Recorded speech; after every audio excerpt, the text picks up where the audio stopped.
नमस्कार विद्यार्थी मित्रांनो, पुन्हा एकदा आपण इयत्ता 9वीसाठी महाराष्ट्रावरून टाक वाळून काया या कवी अण्णाभाऊ साठे यांची कविता आणि या कवितेच्या दुसऱ्या भागाला आज आपण सुरुवात करणार आहोत। मागच्या वेळेला आपण या कवितेची सुरुवात केली होती, त्यावेळेला कवी अण्णाभाऊ साठे यांचा परिचय आपण करून घेतला। या कवितेचा आशय आपण थोडक्यात समजून घेण्याचा प्रयत्न केला। आता आपण खऱ्या अर्थाने ही जी काही कविता आहे ती कविता आपण समजून घेणार आहोत। कंबर बांधून उठ घाव झेलाया, कंबर बांधून उठ घाव झेलाया, महाराष्ट्रावरनी टाक वाळून काया। कंबर बांधून उठ घाव झेलाया, महाराष्ट्रावरनी टाक वाळून काया। या कालखंडाचा जेव्हा तुम्ही विचार करता त्या कालखंडामध्ये आपल्याला माहिती असेल की संयुक्त महाराष्ट्र चळवळ हा लढा त्यावेळेला चालू होता। भारतात मराठी भाषिकांचं राज्य स्थापन करण्यासाठी हा लढा उभारला गेला होता। 1 मे 1960 रोजी महाराष्ट्र राज्य अस्तित्वात आले। ही चळवळ साहित्यिक, सांस्कृतिक, वैचारिक, राजकीय या सर्व अंगांनी उभी राहिली होती। महाराष्ट्र राज्यात मराठी भाषा बोलणारे मुंबई, कोकण, देश, विदर्भ, मराठवाडा व खानदेश हे सगळे भाग एकत्र आले। या भागातून आलेले कामगार, मजूर सर्व एकत्र येऊन नेते या सगळ्यांनी खूप मोठ्या प्रमाणात आंदोलन केलं आणि आंदोलन करून ठिकाणी ही जी काही महाराष्ट्र भूमी आहे या महाराष्ट्र भूमीसाठी आपल्याला कुठेतरी लढलं गेलं पाहिजे। कवी महाराष्ट्रातल्या माणसाच्या मनात आपल्या राज्याविषयी, तिथल्या संस्कृतीविषयी, परंपरा, वीरांचं योगदान इत्यादीविषयी अभिमानाची भावना जागृत करत आहेत। आपल्या या भूमीसाठी वेळ पडल्यास कंबर कसून छातीवर वार झेलण्यास तयार राहा व या महाराष्ट्रावरून तुझा जीव ओवाळून टाक या शब्दातून म्हणजे काय तर आपलं सर्वस्व अर्पण कर असं कुठेतरी सांगण्याचा प्रयत्न या पहिल्या 2 ओळीतून करण्याचा प्रयत्न त्यांनी केलेला आहे। काय म्हणतात पुढे? महाराष्ट्र मंदिरापुढती पाजळे याशीची ज्योती, सुवर्णधरा खालती नील अंबर भरले वरती। महाराष्ट्र मंदिरापुढती पाजळे याशीची ज्योती, सुवर्णधरा खालती नील अंबर भरले वरती। गडपुढे पोवाडे गाती, भुशवी तिला महारती। तो अरबी सागर लागे जयाचे पाया, तो अरबी सागर लागे जयाचे पाया, महाराष्ट्रावरून टाक वाळून काया। या काव्य पंक्तींमधून लोकशाहीर अण्णाभाऊ साठे सांगू इच्छितात की महाराष्ट्राला शूरवीरांची गौरवशाली परंपरा आहे।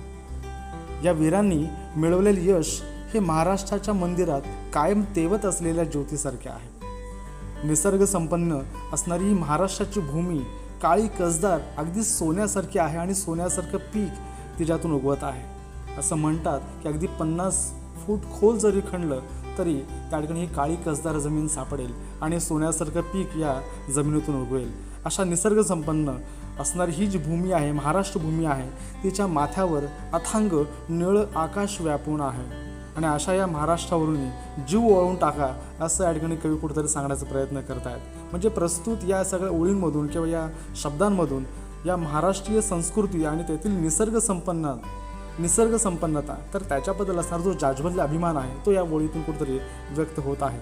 या महाराष्ट्राला गडदुर्गांची आणि त्याचबरोबर हे गडदुर्ग मिळवणारे रती महारथींची परंपरा आहे आणि हे भव्य असणारे गड जणू वीरांच्या वीरश्रीचे, त्यांच्या वीरत्वाचे पोवाडे गात आहेत अशा प्रकारचा भास झाल्यापासून आपल्याला राहवत नाही बघा। तर अशा प्रकारची कल्पनासुद्धा येते या कवितेतून आपल्याला दिसून येते आणि महाराष्ट्राला लाभलेल्या शूरवीराच्या परंपरेचं वर्णन देखील कळत नकळत या ठिकाणी कवी अण्णाभाऊ साठे करताना आपल्याला पाहायला मिळतात। आणि या सगळ्या पराक्रमाचे साक्ष, या गडदुर्गांचे साक्ष या महाराष्ट्र भूमीच्या पायथ्यालगत असणारी हा जो काही अरबी समुद्र आहे, या अरबी समुद्राच्या ज्या काही लाटा आहेत, या लाटा जणू आपल्या महाराष्ट्राच्या वीरत्वाची जी काही साक्ष आहे ती साक्ष कुठेतरी देण्याचा प्रयत्न करत आहे। तर असा हा जो उभा महाराष्ट्र आहे, या महाराष्ट्राला जपण्यासाठी, त्याच्या ऐक्यासाठी आपल्याला वेळ प्रसंगी जीव द्यावा लागला तरी चालेल, आपलं सर्वस्व अर्पण करावं लागलं तरी चालेल, पण महाराष्ट्रभूमी ही आपल्या हातून जाता कामा नये, ती आपण गमावता कामा नये अशा प्रकारचा एक आशावाद देखील या कवितेतून किंवा या ओळींतून व्यक्त केलेला आहे। ही मायभूमी धीरांची, शासनकर्त्या वीरांची, घामाची आणि श्रमाची, खुरप्याची आणि दोरीची। ही मायभूमी धीरांची, शासनकर्त्या वीरांची, घामाची आणि श्रमाची, खुरप्याची आणि दोरीची। संतांची शाहिरांची त्यागाच्या तलवारीची, संतांची शाहिरांची त्यागाच्या तलवारीची, स्मरून धुरंधर आता त्या शिवराया, स्मरून धुरंधर आता त्या शिवराया, महाराष्ट्रावरून टाक ओवाळून काया. येथे कवी म्हणतात ही महाराष्ट्र भूमी धारिष्ठ दाखवणाऱ्या धीरोदत्त व्यक्तिमत्वांची व शासनकर्त्या वीरांची आहे. तशीच ती अपार कष्ट करणाऱ्या शेतकरी व कामगार वर्गाची आहे. अशा भूमीवर जीव ओवाळून टाका असं देखील कुठेतरी ते सांगण्याचा प्रयत्न करत आहेत. महाराष्ट्राची थोरवी गाताना कवी म्हणतात ही भूमी संत शाहीर यांच्या अस्तित्वाने पावन झाली आहे. संतांच्या बाबतीमध्ये आपण जर लक्षात घेतलं तर आज आपल्या महाराष्ट्राला संतांची भूमी असं म्हणतात. संत ज्ञानेश्वर, तुकाराम महाराज, संत एकनाथ, त्याचबरोबर संत नामदेव, जनाबाई, कानोपत्रा अशा अनेक संतांची परंपरा आपल्या या महाराष्ट्राला लाभलेली आहे. संतांनी ईश्वराची संकल्पना देऊळ मूर्ती यापुरती मर्यादित न ठेवता माणसामाणसातील त्यांच्या हृदयामधील देवाचं अस्तित्व पटवून दिलं आहे. रोजच्या जगण्यातून आपल्या कर्तव्यांमधून देव शोधला तर सामान्यांना भक्तिमार्गाचं मर्म सांगितलं व ज्ञान दिले. अध्यात्मातून सामाजिक विषमतेवर कठोर प्रहार केले, जनजागृतीचे कार्य केले. अशा प्रकारे संत महाराष्ट्राचे प्रणेते होते. महाराष्ट्राची भूमी या संत सज्जनाच्या सहवासामुळे आध्यात्मिक, सांस्कृतिक, सामाजिकदृष्ट्या समृद्ध व पावन झाली. म्हणून महाराष्ट्राला संतांची भूमी असंही म्हटलं जातं. आता या संयुक्त महाराष्ट्र चळवळीमध्ये या जनतेने उभा हा लढा केला, पण या लढ्यामध्ये सर्वसामान्य जनता होती, सर्वपक्षीय नेते होते, अनेक विचारवंत आणि त्याचबरोबर हे शाहीरसुद्धा होते. किंबहुना असं म्हणतात की सर्वसामान्य जनतेला या चळवळीत सक्रिय सहभागी करायचं अतिशय महत्त्वाचं कार्य या शाहिरांच्या पोवाड्यांनी केलं. केवळ पोवाडेच नाही तर शाहीर तत्कालीन सामाजिक व राजकीय स्थितीचे भाष्यकारसुद्धा होते. मग अशा शाहिरांमध्ये अण्णाभाऊ साठे तर होतेच, पण त्याचबरोबर त्यांच्या सोबतीला शाहीर अमर शेख, शाहीर गवाणकर, शाहीर आत्माराम पाटील यासारखे सुद्धा शाहीर या संयुक्त महाराष्ट्राच्या चळवळीमध्ये सक्रिय होते. आणि त्यांनी आपल्या पोवाड्यांमधून या सर्व लोकांना, या सर्व जनतेला आवाहन केलं होतं आणि कशा पद्धतीने लढा द्यायला पाहिजे अशा प्रकारची एक प्रेरणासुद्धा आपल्या पोवाड्यांमधून दिली होती. संयुक्त महाराष्ट्राचा लढा देत असताना छत्रपती शिवाजी महाराज यांना विसरून कसं चालेल. मूठभर मावळ्यांना एकत्र करून स्वराज्य स्थापन करून मराठी माणसांमध्ये अस्मिता निर्माण करणारे छत्रपती शिवाजी महाराज हे आपल्यासाठी आदर्शवत आहे. पहा पर्व पातले आजचे संयुक्त महाराष्ट्राचे, पहा पर्व पातले आजचे संयुक्त महाराष्ट्राचे, साकार स्वप्न करण्याचे करी कंकण बांधून साचे, पर्वत उलथून यत्नाचे सांधू या खंड की त्याचे, पर्वत उलथून यत्नाचे सांधू या खंड की त्याचे, या सत्यास्तव मैदानी शिंग फुंकया, महाराष्ट्रावरून टाक ओवाळून काया. कवी म्हणतात संयुक्त महाराष्ट्राच्या पर्वाचे स्वप्न सत्यात उतरवण्याची वेळ आलेली आहे. यासाठी निश्चय करून प्रयत्नाचे, परिश्रमाचे पहाड रचून या महाराष्ट्राला एक संघ करूया. संयुक्त महाराष्ट्राचा हा लढा देताना आपल्याला एकमेकांच्या हातात हात घालून लढा द्यावा लागेल. आणि आता सत्यासाठी खऱ्या अर्थाने आपल्याला मैदानात रणशिंग फुंकून तयार राहावं लागेल.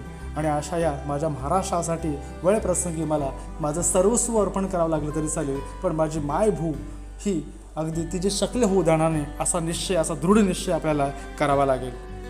लोकशाहीर अण्णाभाऊ साठे शेवटच्या ओळींमधून काय सांगतात बघा. धर ध्वजा करी ऐक्याची मनीषाजी महाराष्ट्राची, पावले टाक हिमतीची कणखर जणू पोलादाची. धर ध्वजा करी ऐक्याची मनीषाजी महाराष्ट्राची, पावले टाक हिमतीची कणखर जणू पोलादाची. घे आण स्वातंत्र्याची महाराष्ट्रास्तव लढण्याची, घे आण स्वातंत्र्याची महाराष्ट्रास्तव लढण्याची, उपकार फेडूनी जन्मभूमीचे जाया, महाराष्ट्रावरून टाक ओवाळून काया. कवी म्हणतात संयुक्त महाराष्ट्र होणे हीच महाराष्ट्राची इच्छा आहे आणि ती पूर्ण करण्यासाठी सर्वांनी एकत्र आले पाहिजे व महाराष्ट्राला स्वतंत्र करण्यासाठी प्रयत्न केले पाहिजे. प्रस्तुत ओळींतून महाराष्ट्र स्वतंत्र व्हावा यासाठी कवीला वाटणारी जी ओढ आहे ती प्रकर्षाने आपल्याला इथे जाणवते. महाराष्ट्रावरील असणाऱ्या प्रेमाचं ओघवतं स्वरूप सातत्याने शब्दातून कुठेतरी व्यक्त होताना पाहायला मिळत आहे. इकडे कवी म्हणतात की महाराष्ट्र स्वतंत्र करण्यासाठी सर्वांनी एकत्र यायला पाहिजे आणि त्या दृष्टीने प्रयत्न करून हिमतीने पुढे जावं लागेल. येणाऱ्या भावी संकटांना तोंड देण्यासाठी आपली पावले पोलादासारखी कणखर बनवावीत. अशा पद्धतीने आपल्याला हा लढा द्यावा लागेल, बाणेदारपणे हा लढा द्यावा लागेल. आणि या लढ्यामध्ये महाराष्ट्राला एकसंघ करण्यासाठी स्वातंत्र्याची शपथ घे. या मातृभूमीची पांग फेडून तुला जावंच लागेल, त्याशिवाय पर्यायच नाही. या महाराष्ट्राला एकत्र करण्यासाठी, एकसंघ करण्यासाठी आपल्याला आपलं सर्वस्व अर्पण करावंच लागेल, असं या ठिकाणी शेवटी सांगण्याचा प्रयत्न करतात. कारण ही महाराष्ट्र भूमी हीच आपल्यासाठी सर्वस्व आहे आणि तिला जपली पाहिजे, तिला सांभाळली पाहिजे आणि तिला मोठं देखील केलं पाहिजे, असा एक विचार या कवितेतून शेवटी मांडण्याचा प्रयत्न केलेला आहे. या कवितेचा आशय थोडक्यात आपण समजून घेतला आहे. याचा स्वाध्याय आपण पुढच्या म्हणजेच तिसऱ्या भागात पाहणार आहोत. धन्यवाद.